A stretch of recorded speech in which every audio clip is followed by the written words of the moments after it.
Good afternoon. Nice and windy here up in the mountains. It's really beautiful today. I decided what I should do was what I said I was going to do for you. I was going to read the order for those who make it and the order for those who do not make it. This is in light of the passing of my Uncle Roy.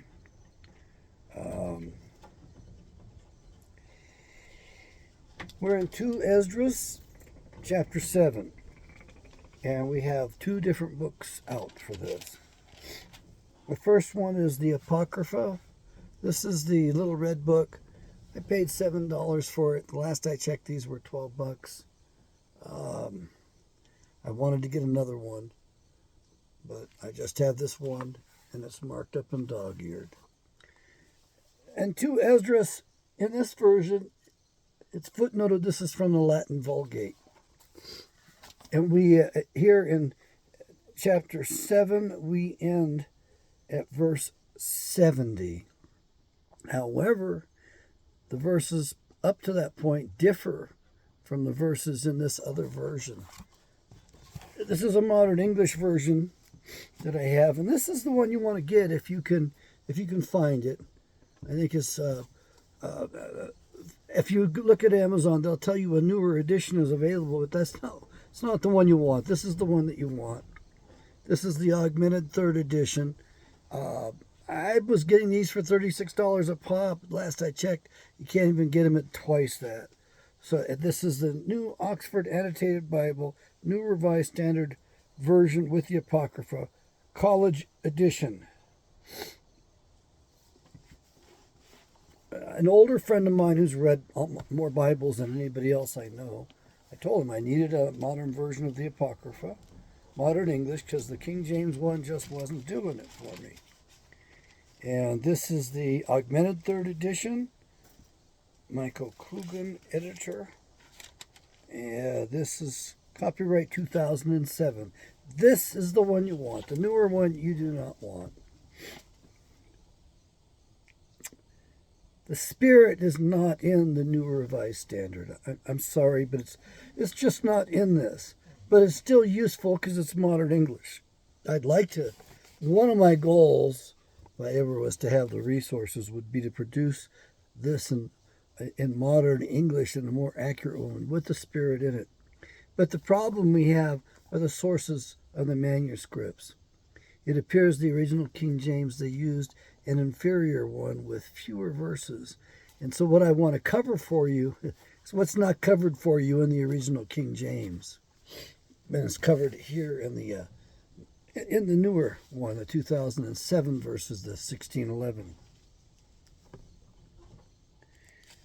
And so if we start at verse 70, it differs completely than and so several of those verses that are in the before verse 70 are different than what's in this modern English version. They're not even close. I've not made a comparison and study of those verses.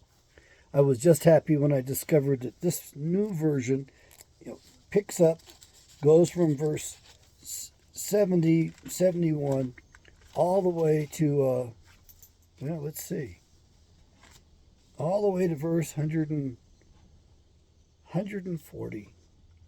So there's 70 more verses in this modern English version. And what we're looking for in particular is the order for those who do not make it, and the orders for those who do make it. Now, this is the Apocrypha. I'd like the Catholic Bible because they've got the apocryphal books in there, and I don't have a copy of that, but that probably would give me another somewhat modern English version of this. And I want to know, are these verses in there? And if I look at verse 101 in particular, this is the one that stands out to me.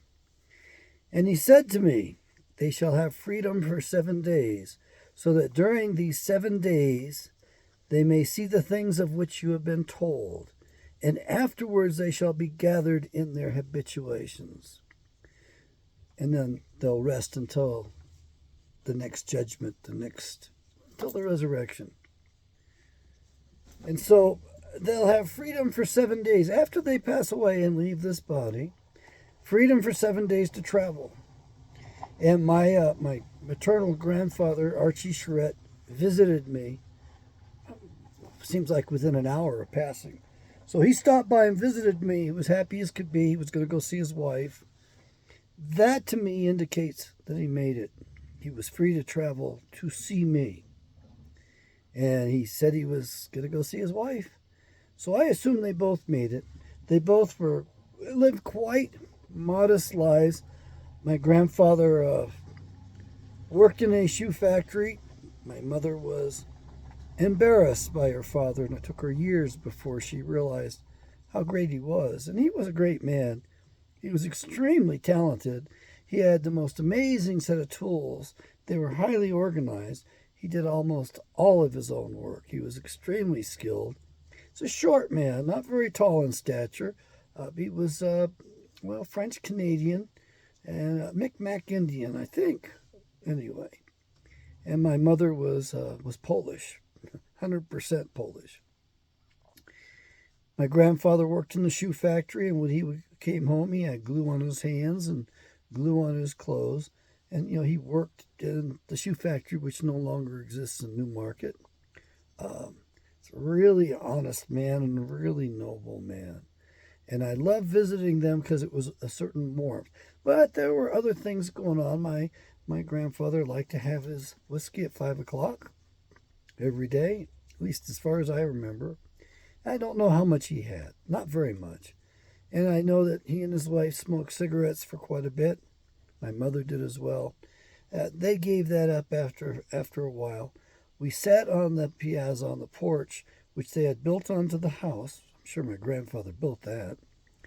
And we looked over the Lamprey River and watched the animals, the birds, the blue heron. Sometimes there was an occasional boat coming up and down the Lamprey River. And so we spent a lot of time just there sitting and talking. And there were times in which I was visiting and my grandmother was not talking to my grandfather. And he would tell me, yep, I'm in the doghouse. She's not talking to me. They're still sitting side by side in their chairs out on the porch. And yeah, I'm not talking to him. She is a tough old bird. I mean, she was a tiny thing. My God, did she have some strength to her in her spirit. Anyway, they seemed to have a lot of love. It was a really nice environment for me. So here, I'm going to read this to you. From verse 88, which isn't in the old King James Version, it's in this more modern version. Now this is the order of those who have kept the ways of the Most High, when they shall be separated from their mortal body. During the time that they lived in it, they laboriously served the Most High, and withstood danger every hour, so that they might keep the law of the lawgiver perfectly. Therefore, this is the teaching concerning them. First of all, they shall see with great joy the glory of him who receives them. For they shall have rest in 7 orders. The first order, because they have striven with great effort to overcome the evil thought that was formed with them, so that it might not lead them astray from life into death. The second order, because they see the perplexity in which the souls of the ungodly wander, and the punishment that awaits them. The third order, they see the witness that he who formed them bears concerning them, that throughout their life they kept the law with which they were entrusted. The fourth order, they understand the rest that they now enjoy, being gathered into their chambers and guarded by angels in profound quiet, and the glory waiting for them in the last days. The fifth order, they rejoice that they now escaped what is corruptible, and shall inherit what is to come. And besides, they see the straits and toil from which they have been delivered, and the spacious liberty that they are to receive and enjoy in immortality. The sixth order, when it is shown them how their face is to shine like the sun, and how they are to be made like the light of the stars, being incorruptible from then on. The seventh order, which is greater than all that have been mentioned, because they shall rejoice with boldness, and shall be confident without confusion, and shall be glad without fear, for they press forward to see the face of him whom they have served in life, and from whom they are to receive their reward when glorified.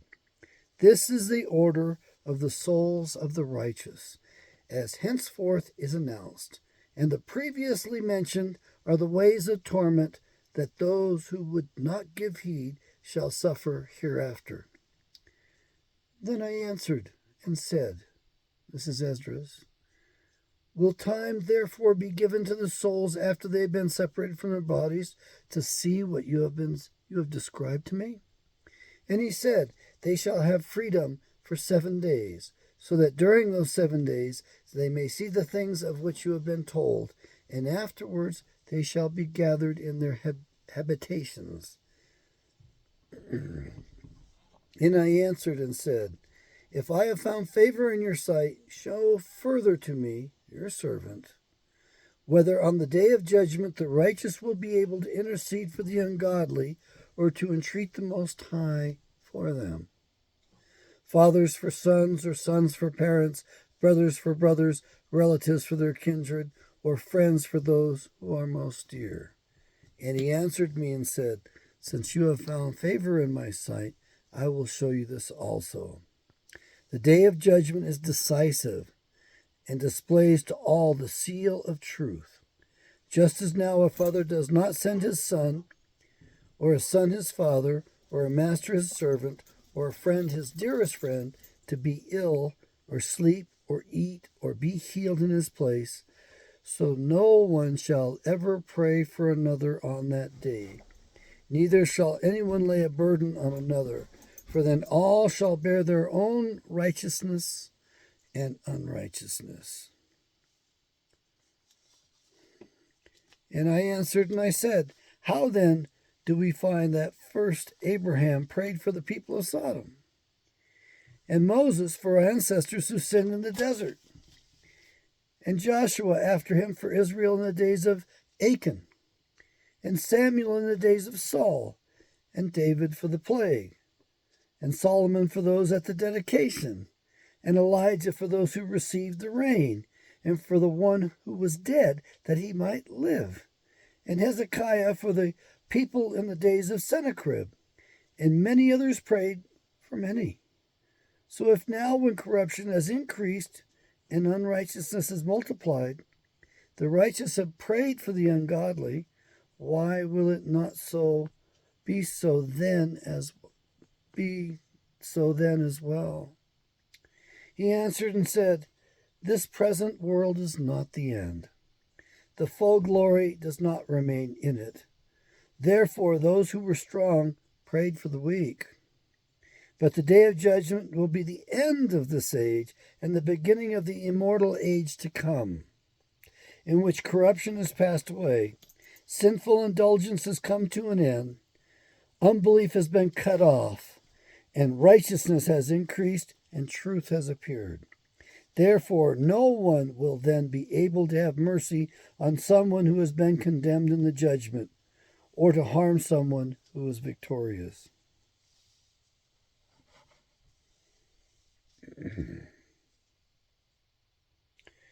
So we've ended with verse 1, with verse 45, which is also it's given the number 115 as well. So we have two sets of numbers on these verses.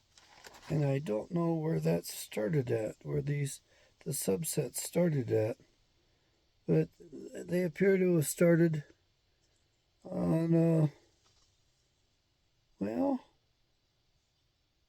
verse 106 has got 36 beside it. So I don't know how these numbers add up. This is the way of those, the order for those who make it. And there's no rescuing the others who don't make it at that point. Maybe then I can relax from my work. Lorraine, down. I know it's a bug. Down. She likes to catch the flies. She's fast. She knows I don't like the bugs, so she goes after them. But she doesn't like them either. That's the way it started.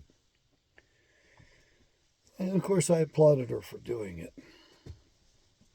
My maternal grandfather visited me. That is further conviction for me that there is an afterlife. That also was conviction for me that my grandfather made it, and most likely my grandmother, since he was going to go see his wife. She had passed away about a year earlier. So I was really glad for him. And he headed out.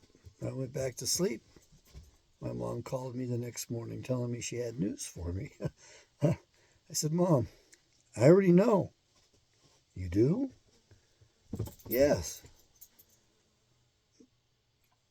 Maybe you should have a seat. Because when she called me up, she wanted to know if I was sitting down. She had news for me. And she said, no. She says, I think maybe I'll have a seat. So she sat down and I proceeded to interrogate her. We're going to talk about the elephant in the room. I learned you never ignore it. You go after it. Even if you have to interfere with an intake for treatment. You stop everything and you go after the elephant in the room. Otherwise, you're stuck with it quite often. Learned that from therapy in my early days in Mississippi. So my mother and I went through all of the different questions. Some of that questioning lined up with what I picked up when I was involved in the Eastern religion, the Sikh religion, the 3HO organization. I usually don't mention that to people. They don't believe it anyway. They don't believe it at all. And of course, I hardly ever mention my past history of inhalation, drug use, experimentation, which is not the stupidest thing I ever did in my life, but it's pretty dumb. I got very fortunate and I was able to pull out of that just before probably crashing and burning. I was able to get relief. It was painful for many years, but I was going to be damned if I let something rule over my spirit like that stuff. And I did a lot of fasting, particular fasting, just to get healing from that. I did a lot of countermeasures to counter that, and it took years to recover. So I'm grateful for that. And of course, when people hear about that, they go, you? No, never. Well, I'm glad they think that way, but the one that bothered me most was when I would be sitting in a Bible study in a Sunday school for adults, single adults, and somebody would say that a friend was a psychologist, and of course they don't believe. And I'd sit there, and the other professionals, the tables, the nurses would look at me, and I would just keep my mouth shut, kind of smile, and let the guy go on and tell the story and do it all. And nurses would look at me, the other professionals would look at me and smile because they all knew I was a psychologist. And finally, the guy would ask me, you, hey, what do you do? And I said, well, of course, I'm a psychologist. He said, no way, man. No way. Yeah. And of course, the nurses around would nod their heads. Yeah, he is. So psychology does mean the study of the soul. We've mentioned that before. I think I'll keep this short. I would recommend you get a copy of this and read it for yourself. The orders for those that are not making it is pretty dire, and it's mentioned before this in the same chapter, chapter 7 of 2 Esdras, Esdras being the Latinized version of the name Ezra, which is the book of Ezra in the proper Bible itself. It's just incredible what those people go through. And the judgment, as mentioned before that, in about verse 32. It's just very interesting, and it's sad. And by the way, if you want to call those the blessings for those that make it, they're longer then the order, the curses, if you will, for those who don't make it. So they're detailed out much more, which I appreciate. In the big book, the main Bible, the curses for disobedience, or the punishment for disobedience, and the blessings for obedience, or the rewards for obedience. Double witness is in Leviticus and Deuteronomy. The curses, the consequences are twice as long, and they're almost identical, and they're expanded in one particular version over the other, and they're more than twice as long, and they're terminal. They're horrible ends for that nation and for that people. May Yahweh bless you. This is number 53. I love the fact that we focus on the scriptures here today. I'm going to do more of that. This channel is not about me and my personality. At least I don't want it to be. I don't want that focus, to be honest with you. But this is going to be on the text. This is what I want to spend time on. I hope that's what you want to spend time on as well. So I will label this one up. This is number 53, and it's going to be on 2 Esdras chapter 7, just the order for those who make it. Yahweh bless.